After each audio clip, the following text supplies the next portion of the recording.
Morning had just broken in the Lemah Abang area, a busy traffic junction in Semarang Regency. This road serves as the main connection between Ungaran, Ambarawa, and the industrial area and traditional markets, which are bustling with activity. Every day, although the sun had not yet fully risen, the sounds of exhausts, the roar of engines, and the honking of vehicle horns had already created a distinctive rhythm to the street. Amidst this bustle stood a man in a highlighter green vest, a shabby hat, and a whistle hanging around his neck. His name was Mr. Cip2.Mr. Cipto was not a widely known figure. He was not an official, not a community leader, not even a retired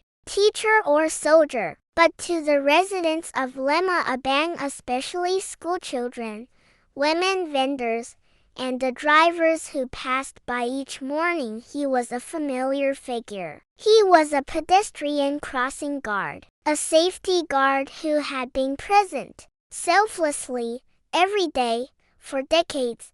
Every day, Mr. Cipto arrived at his post at 6 in the morning. He lived in Gandario village, not far from the crossing. Riding his old motorcycle, a faded red Honda Grand, he rode slowly through the humid morning air. Occasionally, he stopped at Mbok Shri's stall to buy a small black coffee in a plastic bag, which he tucked into his jacket pocket.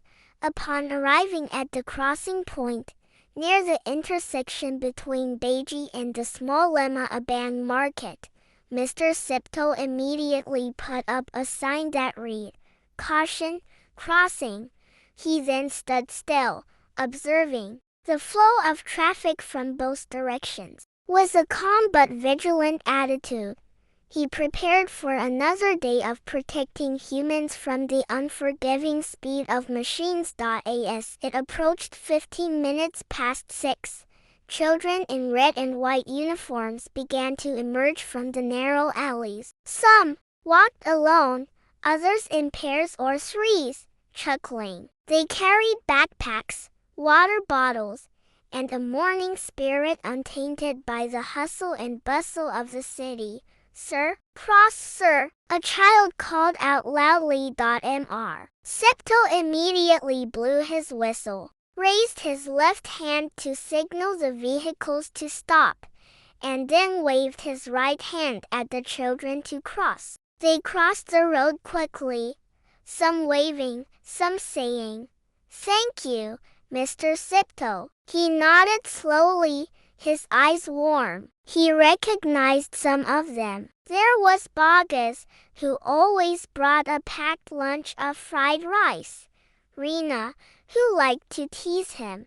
Mr. Cipto is old but cool, and Adet, who sometimes forgot to cross at a safe place. He remembered them all, like a grandfather watching his grandson go to school. At 7 in the morning, the traffic began to get crowded. Trucks from Karangjati began arriving, followed by private vehicles, work motorcycles, and buses bound for Bandungan. Horns honked, some drivers rushed, and others broke the road markings, but Mr. Cipto remained patient. He stood still, blew his whistle when necessary, and gestured steadily. Although the occasional driver grumbled or interrupted in a high-pitched voice, he never became emotional. "People walking also have the right to be safe," he said one day to a driver who looked upset.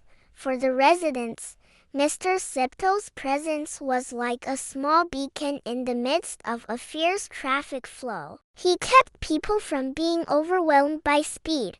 When the clock struck 9 in the morning and the traffic began to slow down, Mr. Cipto would sit for a moment on a wooden bench near a power pole. He would open the plastic bag of black coffee he had just bought and sip it slowly. Sometimes he would find fried bananas or stuffed tofu from a nearby vendor who offered him a small thank you.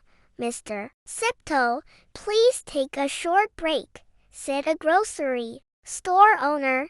"Yes, ma'am. The kindergarten children will start crossing again at 10. In those moments, he would sometimes tell passing motorists about his use as a welder in Semarang, about his sick wife who now spends most of her time at home, or about his gratitude for still being able to work at such an advanced age. Every Kliwon market day, Lemah Abang Street transforms into a sea of people. Vendors from various villages come to sell their wares. The road is narrowed by carts, haphazardly parked motorcycles, and piles of merchandise.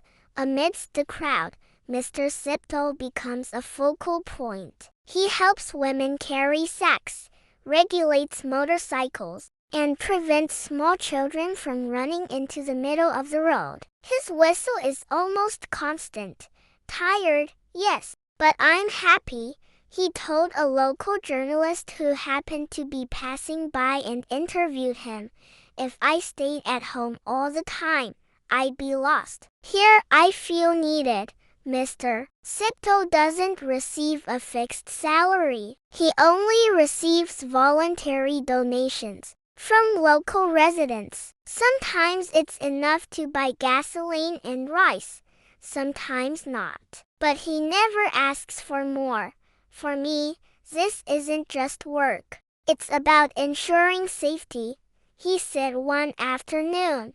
School children often draw pictures of Mr. Sipto during drawing lessons. Some draw him blowing a whistle, others at a rainbow and the sun behind him. These are small awards that mean more than any trophy. Now, Mr. Sipto is over 60 years old. He often experiences pain in his knees and waist. But every morning, he still comes. He doesn't want to leave his post so easily. Some residents have suggested that he take a break or be replaced by a local youth. But Mr. Sipto refuses. "Later, when someone is truly ready, I'll teach them first. Crossing isn't just about standing and blowing a whistle. You have to know when to be patient and when to be firm." He dreams of one day having a younger generation continue this small task. Not for money, but for love of others. Every evening, when the road begins to empty and the sun sets behind the hills, Mr. Sipto ends his workday. He